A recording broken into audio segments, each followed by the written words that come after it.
Well, thanks. Wow, good evening. That'll woke you up, right? Well, it's great to be with all of you here tonight.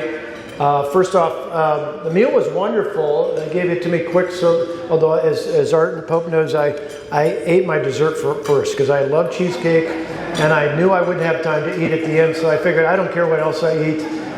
If I'd had more time, I have a 6:04 flight tomorrow morning.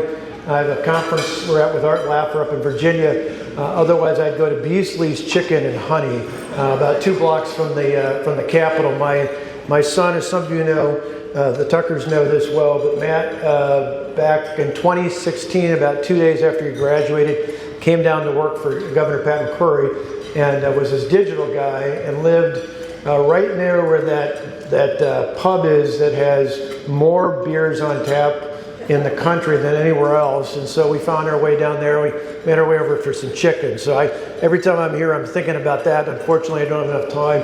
The only thing that topped that was a few years back, Dan Forrest and I went on free donut day and stood up in front of the old Krispy Kreme donuts and handed out donuts. What better thing than to be a candidate for something and hand out donuts for free to people?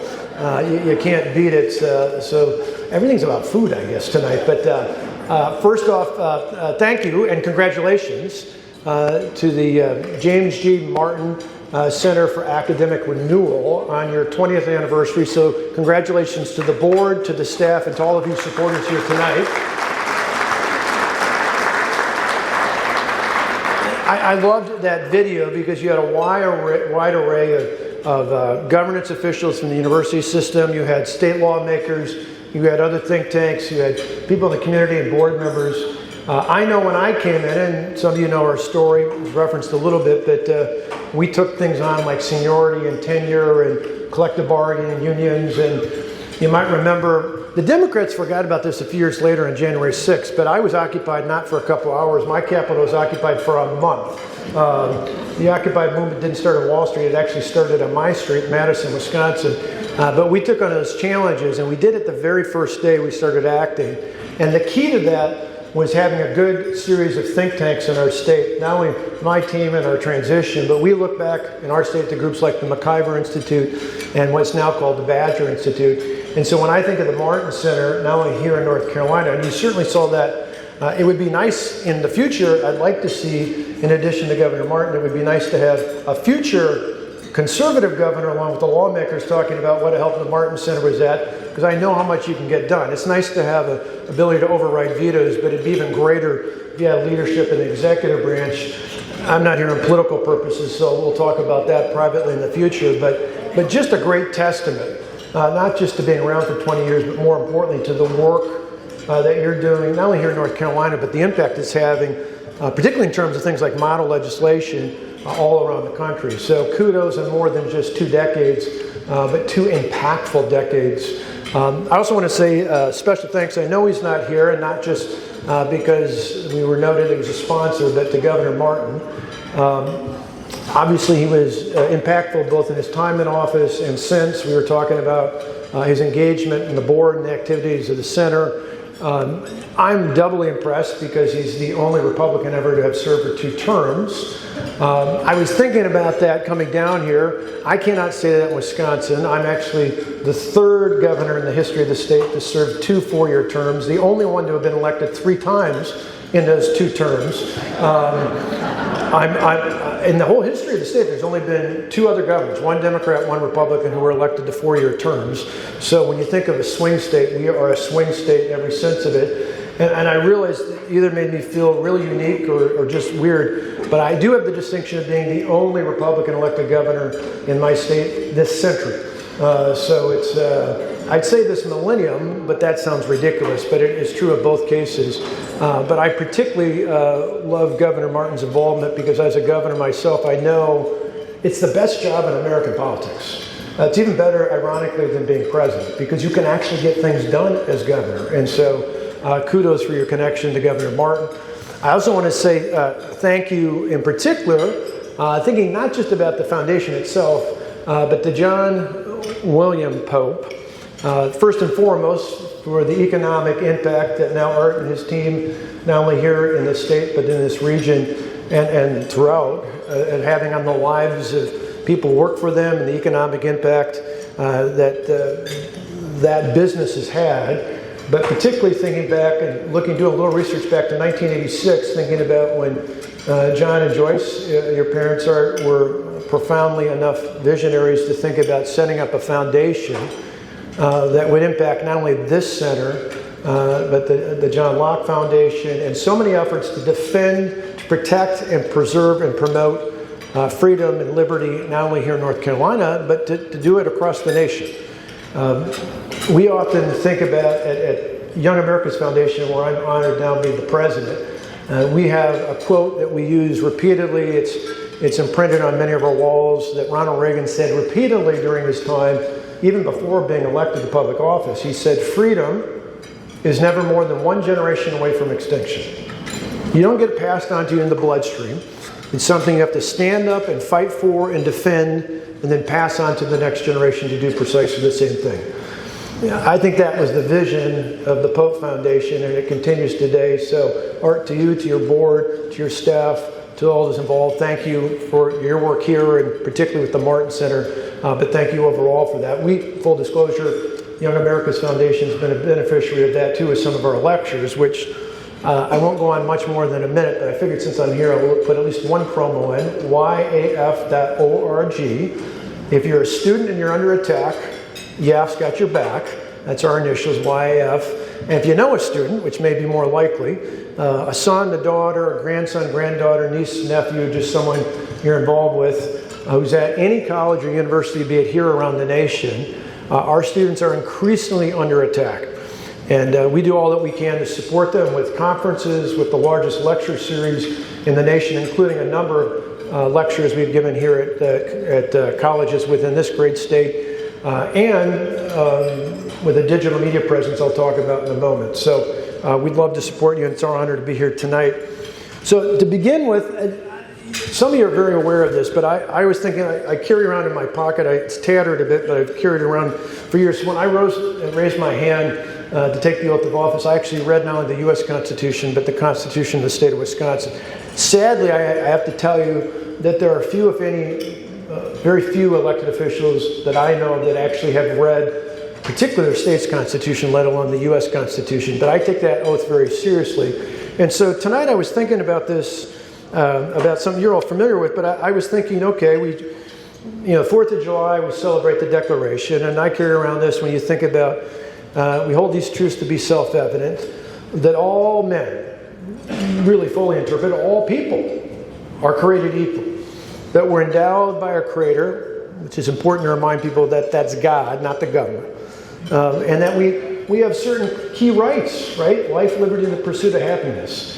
That's an important document, an important statement. And I think back, okay, I look at that, then I look at, when you think, read this plenty of times, underlined it many times over and over again, we the people of the United States, in order to form a more perfect union, establish justice, ensure domestic tranquility, provide for the common defense, promote the general welfare, and secure the blessings of liberty to ourselves and our posterity, do ordain and establish this Constitution for the United States of America. You think about statements like that in our founding documents. You think about others along the way, like the letter that the Reverend Dr. Martin Luther King Jr. wrote in the jail in Birmingham, where it's interesting. I went and looked that up. You'll see why in a moment. So I was looking up one of the statements in particular, where he wrote about, of all things, the biggest threat is not the ones you think, but the white moderate. Is more devoted to order than to justice, who prefers a negative peace, which in the absence of tension, to a positive peace, which is the presence of justice, who constantly says, I agree with you in the goal you seek, but I can't agree with your methods.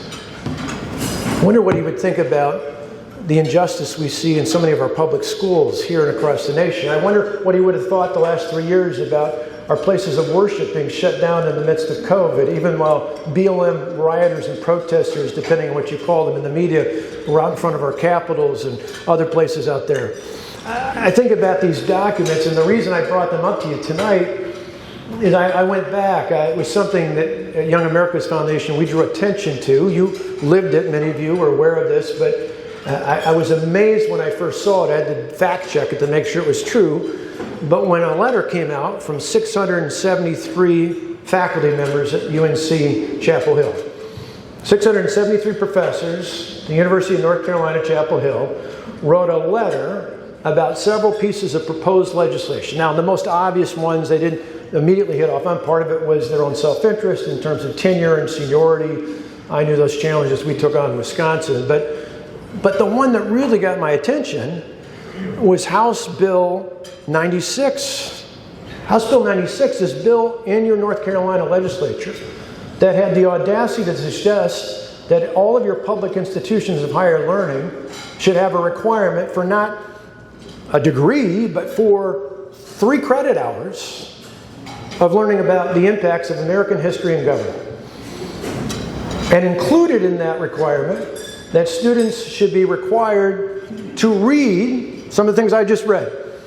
The Declaration of Independence, which, by the way, when we do it on the 4th of July, I don't know about you, we read the whole thing.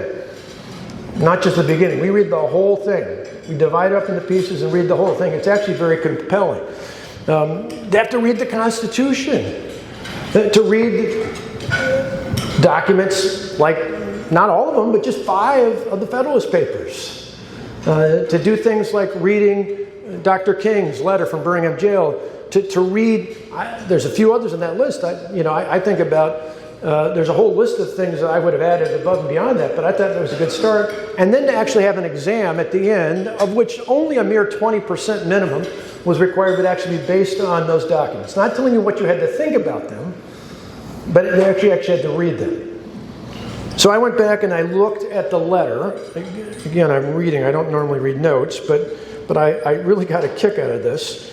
So in the letter from these 673 professors opposing the graduation requirements and some of the other reforms as well, they concluded, our leaders continue to disregard campus autonomy, attack the expertise and independence of world-class faculty, and seek to force the students' education, and to get this part, I love this, seek to force the students' educations into pre-approved ideological containers.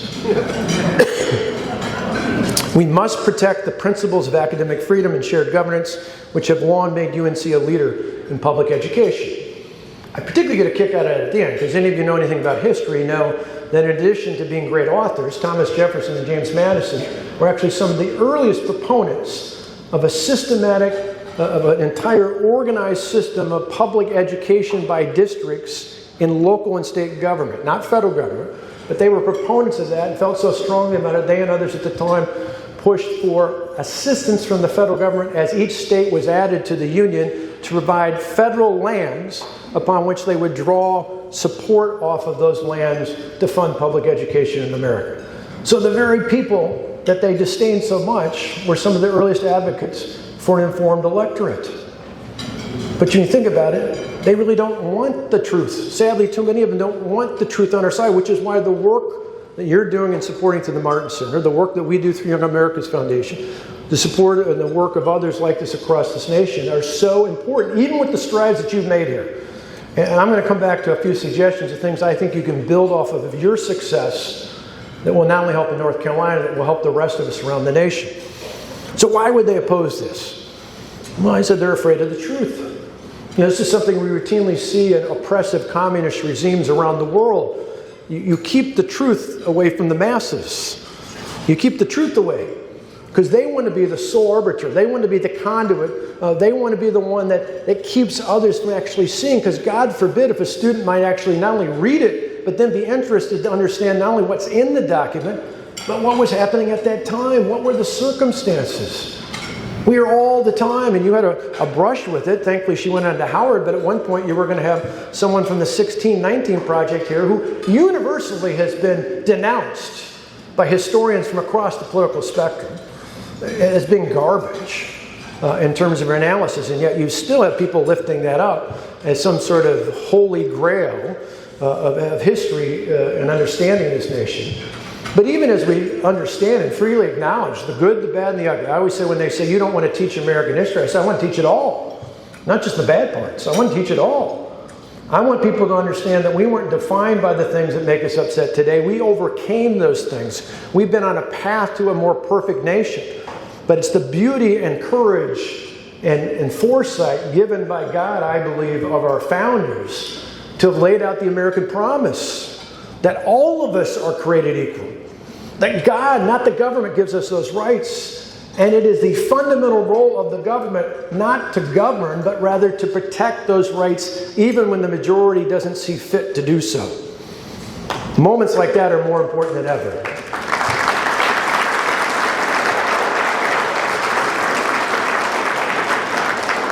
The irony, not only here but across the nation, is that anyone who gives an objective review of Marxism, of communism, of a veiled focus that's remotely close to it, and socialism, whatever you want to call it, but the only place where Marxism works anywhere in the world these days or in the past is in the minds of radical professors on our college campuses.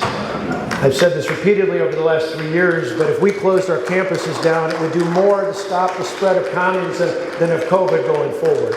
We cannot let that prevail. So, why do we need to focus on this more than ever? Well, not only for the good intentions that many of you have been involved in some cases for nearly 2 decades, but again, without invoking politics, but just making an observation, because younger voters are going to determine the future of this state and of this nation.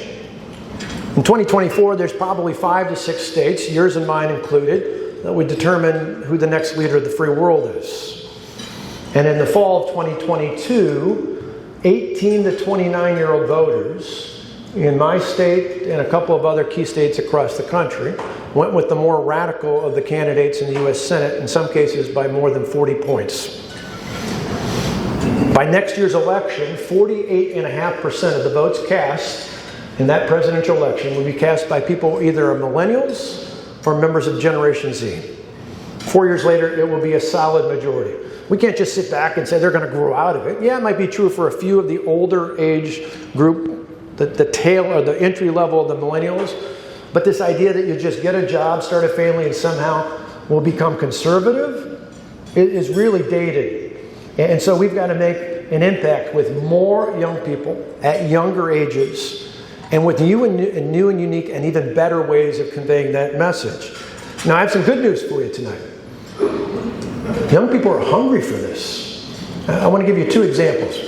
One specifically is from right here in North Carolina. So last year, we've got an active chapter of Young America's Foundation, YF, at the University of North Carolina, Greensboro. And you may have seen it. I had it up on my Twitter earlier today. I won't show it to you, but I'll read it precisely. I had up on my social media this little graph of Ben Shapiro speaking that says, quote, "Men cannot become women, women cannot become men, men who believe that they are women are not real women," unquote. Now, a couple years ago, that would be standard practice in a biology class across America, right? That wouldn't be confrontational, that wouldn't be controversial. That quote was something that Ben Shapiro, one of our most popular speakers on our campus tours, said, and the chapter took a graphic of that he had posted and reposted it on their social media. At UNC Greensboro, you would have thought the world came to an end.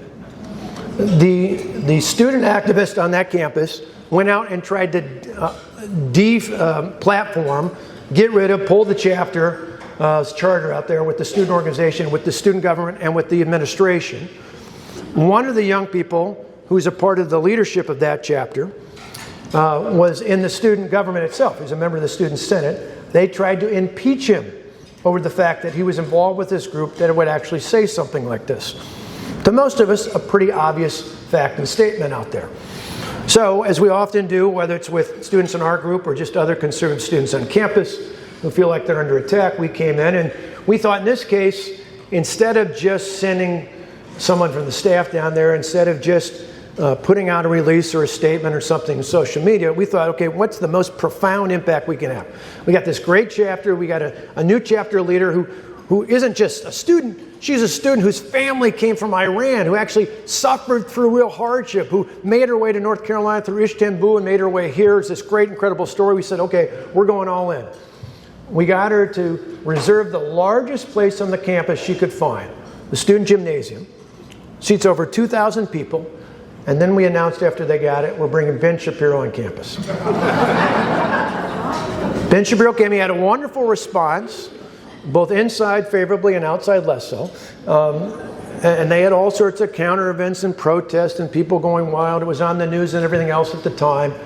But in the end, the positive part of the story is not just that it happened, but in the end, more than the 2,000 students that were there. And I would argue most of the time when we have these lectures, whether it's here or elsewhere across the country, the left going wild actually helps us. Because we're not going to convert them. And there aren't that many conservatives at most of our campuses. So our target audience, and it should be for all of you, which I think it is, are the curious students. It's the ones that aren't liberal, but they're not conservative. They just don't know what to think. They're just busy trying to get through life. They're trying to get their homework done. They're trying to study for that exam. Probably most importantly, they're trying to figure out what their friends are doing this weekend. You know, they're living life. And so when these protests happen, particularly in advance of an event, these curious students want to know what the fuss is. And they show up. And Ben did at this event like he's done so many times in the past, and most of the rest of our speakers have followed suit because it's so productive. He spent more than half of his lecture time taking questions from the crowd. And what he really does that perfects this is he allows anyone who opposes him to raise his hand or her hand and go to the front of the line. That makes for great TV. We live stream this. More importantly, we put it up on YouTube. YouTube, if you don't know about it, YouTube is the #1 way that young people in Generation Z get their information. More than any other source. You want to talk to young people, you talk on YouTube. Right? So we broadcast on YouTube after it's up there. 2,000 some students see it there. At one point, one of the students gets up. He is a very proud person on this position. He tells us that he is a mathematician. He's a physicist. He got an elite graduate fellowship from the National Science Foundation, and he proceeds to then use that to attack Ben Shapiro. Now, clearly, either he wanted to go viral, or he's never seen Ben Shapiro before. Because, you know, everybody who does this ends up poorly. So he goes and does this, it ends up poorly. All these people watch it online, and then we have these little things called YouTube Shorts. It's kind of like TikTok, but safer. It doesn't involve the CCP, right? Same elements, about 5 minutes. So this one episode between the two of them, we put up on YouTube Shorts, on YAF TV if you're interested. And you know how many people watched it? 27 million people watched that interchange. 27 million people. Why tell you that? Not to brag on what we're doing. We have about 1.5 million subscribers. We just passed early this year about 1 billion lifetime views on YouTube. But it's not about those numbers. It's about the fact what it tells us is young people are hungry. They're hungry. I was just a couple weeks ago with a great history teacher who has a unique program at Arizona State University, and he said in their program teaching objective American history, they can't find a big enough auditorium to have these classes because there's a huge demand, because they're not hearing this. We just had this last week in a conference called Escaping Communism up in Virginia. The #1 complaint we hear from the students there is, I had no idea this was happening. They're upset. I don't get upset with, oh, this generation. I hear that all the time, oh, this generation. I'm not upset at them. I'm upset at the rest of us in society. We're keeping these young people from hearing the facts. I mentioned those numbers about voters in North Carolina, here, elsewhere. You know, there's some people out there, there's debate about should the voting age go up, and they asked me about this recently. I said, I don't want to raise the voting age. I'm not afraid of younger voters. I'm afraid of younger voters who haven't heard the full story. Because I know if they do, not if, when they do, if we do our job, we got a fighting chance. Why? Because we got the truth on our side. So one of the big takeaways to me is truth is on our side. Young people particularly are driven by authenticity. You can't make something go viral. It just happens. And so the more content, the more opportunities. That's why free speech, the work that you've done leading the way in free speech, is so vitally important Why does the left not want those documents taught? The founding documents, the documents that shaped this culture of this great country, or the path towards a more perfect nation? Because they don't want this dialogue. They don't want people to hear those fundamental truths, those founding principles. They don't want those in the classroom. They don't want those on the campus. They certainly don't want those on social media, which is why Elon Musk drives him absolutely crazy, and I love it. But along the way, the other thing is they're big on fairness. So truth, authenticity, and the last thing I'll leave you with is fairness. Now, the left has been killing us on fairness for decades. You know, pay your fair share. Sounds great till you do the math on it. But I want to give you some really good news going forward on this. So we do a poll oftentimes to field not only with college but high school students. We just did a poll right before the first presidential debate, and we found polling students across the nation, despite what you'd think, you know what the number one issue is? It's not climate change, it's not LGBTQRTSMNG, whatever all the acronyms are. It's not race relations, it's the economy. So they're feeling it just like the rest of us are. But in particular, when it comes to fairness, two things I want to point to. We asked a question concurrent with the U.S. Supreme Court decision that came out not too long before that.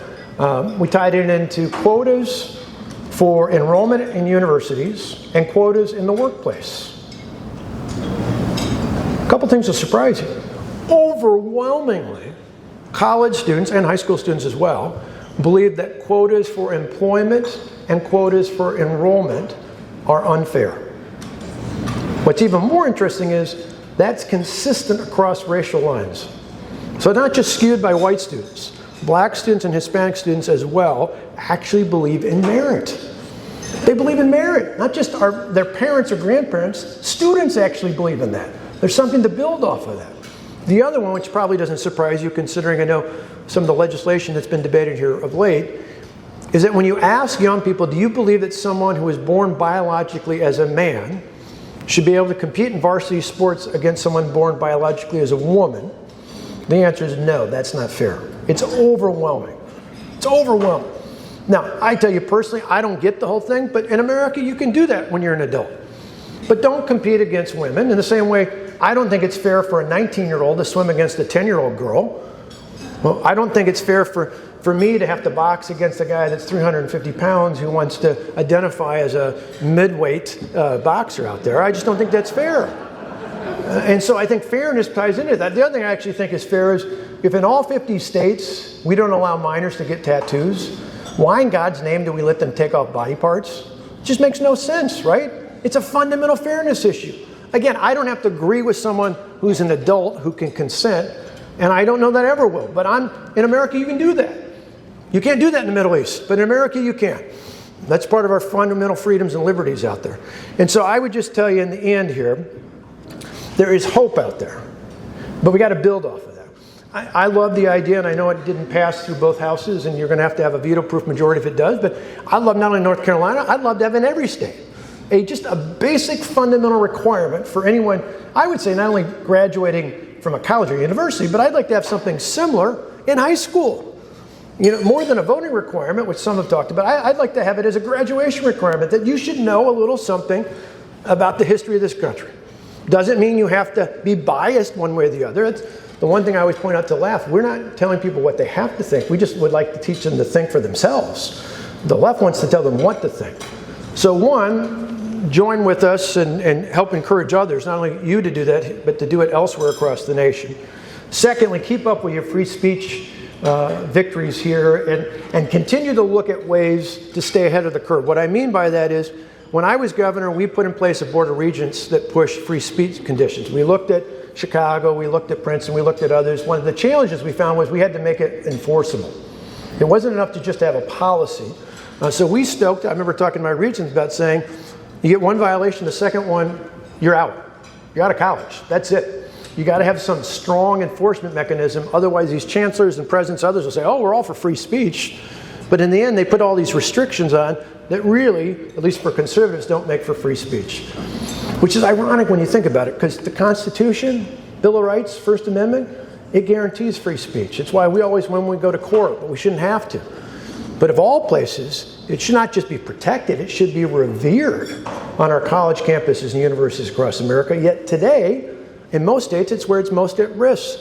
So don't just promote free speech, make those free speech conditions as enforceable as possible and keep coming back to them. Because just like we saw with Zuckerbucks and all those other challenges, they constantly move the ball further down. Every time or the goalpost is probably a better analogy, they constantly move the goalpost. When you think you fixed something, they're already moving on. So keep looking ahead to what comes next, and we'll look to the Martin Center to be the leader in taking it, not only your state, but the rest of the nation going forward. How about promoting diversity on campus? We talk about it all the time. How about diversity of thought? Diversity of thought. Do you know that most colleges and universities in their arts and sciences program don't have one? Most campuses in the country don't even have one person who identifies as even remotely conservative. In fact, most campuses don't have professors who are anywhere to the right of Stalin along the way. And so use their own language, talk about diversity. Along with that, aggressively move forward to defund diversity, equity, inclusion. I was telling somebody before at the reception, when I saw that dean, that DI dean at the law school at Stanford, where we just had a speaker trying to shut down that federal judge, I said she was the dean of inclusion. I was there that next day, called for her removal. Thankfully, they eventually took her out and put her on. She's still getting paid, but she's not in that position anymore. But it's not enough just to move those people out. But don't use it as just a political argument. To me, one of the most compelling arguments about this is the cost of tuition. You know, since 1978, college tuition nationwide, public and private alike, has gone up 4 times the rate of inflation. The number of tenured professors in the classroom has gone down almost proportionally by the same amount, in the opposite direction. So you've got higher cost and less of an education. Why is that? It's this preponderance. Before it was gender studies administrators and it was all these other woke programs. Now it's DI. Make the case to get rid of all those and just to have an enforceable policy on your colleges and universities that we're going to actually respect each other and follow the laws and rules. You don't need separate for others, for this group or that group. Just be respectful. I personally say just follow the golden rule. If you treat other people like you want to be treated, you're going to be fine. You don't need somebody else to tell you about what color or gender or whatever you feel that day. That creates division. That doesn't create unity along the way. So find ways to defund that. This is a tough one. Find ways to either limit or outright get rid of seniority and tenure. That was probably one of the things that drove the wildest protest against me. But use real life examples. We did it not only in higher ed, but in education and in government in general. And I would talk about a teacher who got fired the year before I was governor because of cuts in school aids. And she was named the Outstanding New English Teacher of the Year. So how could that be? Well, under the old union system, last hired's first fired, last in's first out. Make the case why seniority doesn't make sense. And all this nonsense you'll hear on this and other issues about academic freedom, there's no academic freedom in higher education these days. If there was, there'd actually be a balance of ideas. You don't get to have all the ideas to your own and then claim we can't even contest this, particularly at public institutions, which are by their nature governed by the public. The people we duly elect in our legislatures and those appointed to govern along the way. We need to take that power back. I think increasingly, not only among students, but parents, in light of what we've seen in the last few years with COVID, there is a ripe audience of people out there who've never been with us before, who feel compelled to get engaged because of what they either have seen in the classroom or what they fear they haven't seen being taught. In both cases, it's equally motivating, and we need to take advantage of that. The last 2 things I'll tell you on this list, and then we'll turn it over for the toast, is it's not enough just to do it in North Carolina. You guys have been at the forefront at the Martin Center. But for this to be successful, both within your state and around the country, it's got to be done as much as possible, holding hands with others who share the same beliefs. Because you saw it in this letter the 673 faculty members put out, and I'm sure they pushed it in free speech and other issues along the way. What they'll say is, oh, this will negatively affect our reputation. This will hurt our accreditation.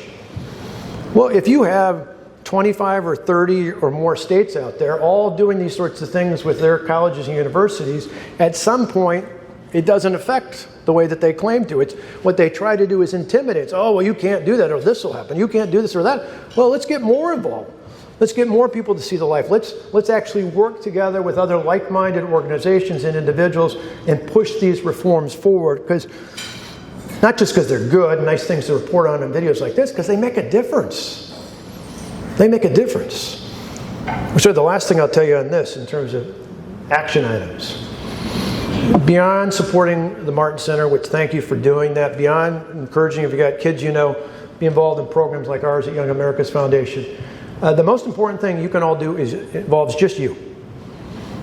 I'm sure every one of you has a son or a daughter, grandson, granddaughter, niece, nephew, neighbor kid, someone in your church or whomever, particularly those of you who are grandparents. You have actually more influence on this point than your own children did, the parents of your grandchildren. Because your grandchildren probably respect you more than they do, particularly in their teenage years into college, than they do their own parents. But a tip, don't talk at your grandchildren. Talk with your grandchildren. They're actually hungry to hear these things. But don't give them the talking points. God forbid, I like Fox News too, but don't talk like you're on Fox News. Don't talk like you're on talk radio. Talk like you love those children and you want the best for them, because you do. And tell them your story. If you started a business, tell them how hard it was.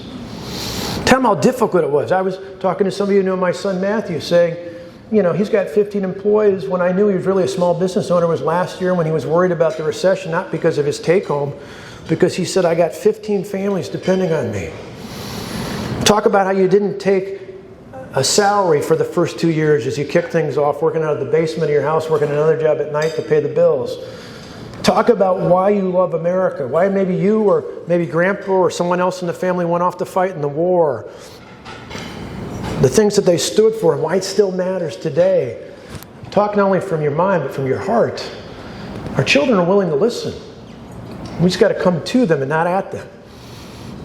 And I would just end with this, is not only advice for that encounter, but as we go forward these larger public policy items, we've got the truth on our side.